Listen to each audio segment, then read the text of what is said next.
42 লাখ বলছিল। বাবা, এই যে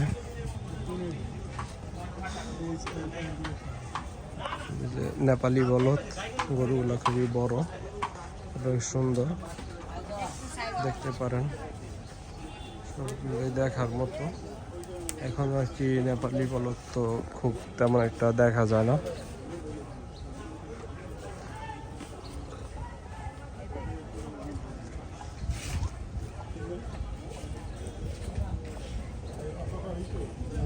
দাঁড়ান দাঁড়ান,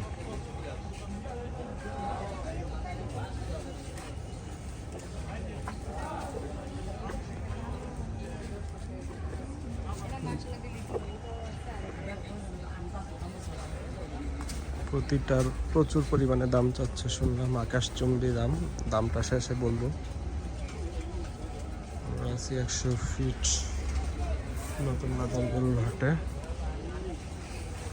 এখানকার এই গরুগুলো, তুমি এখানে দাঁড়াও। আর এগুলো অনেক শান্ত। না, যে এখানে আমাদের একটা ছোট ভাই আছে, ওই যে, হ্যালো, কেমন আছো? জি, একটু জোরে বলতে হবে, তুমি তো হাট ঘুরো ঠিক না?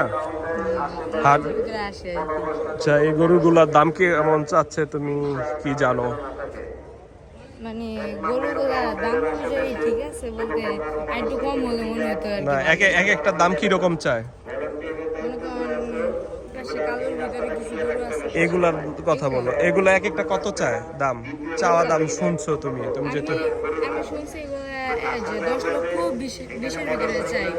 মানে এক একটা 10,20,000 টাকা করে চায়। আমি যে একজন কিছুক্ষণ আগে কিনতে আসছিল, তারা 4টা গরু কিনতে এসেছিল নেপালে, প্রায় 42 লক্ষ টাকা বলছিল। ও, এই 4টা গরু, এই তোমার নামটা কি? আমার নাম আবু তালহা। আবু তালহা।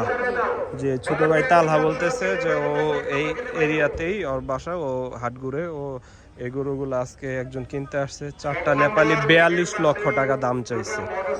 খুবই দাম, আকাশচুম্বী দাম বলা যায়, কারণ হয়তোবা নেপালি গরুর এখন কম পাওয়া যায়, এই কারণেই হয়তোবা দামটা বেশি চাচ্ছে। পর ওই লোক কত বলছিল, যিনি কিনতে আসছে উনি কত বলছিল?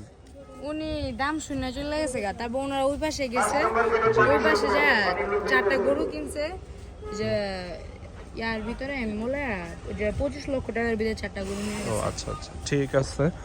আচ্ছা, এগুলার ব্যাপারে এই বাইদের দাম শুনেই তোমার যিনি আসছিল, যে ক্রেতা আসছিল 4টা গরু কিনতে, উনি শুনেই চলে গেছে 42 লক্ষ টাকার দাম চাওয়ার কারণে।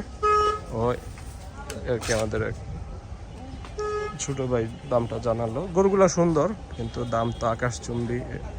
দেখা যাক ওনারা কততে বিক্রি করতে পারে। হ্যাঁ, সেটা ঠিক আছে, তো দাম তো কম না। যাক, দেখা যাক ওনাদের গরু কততে বিক্রি হয় বা শেষমেশ কত বিক্রি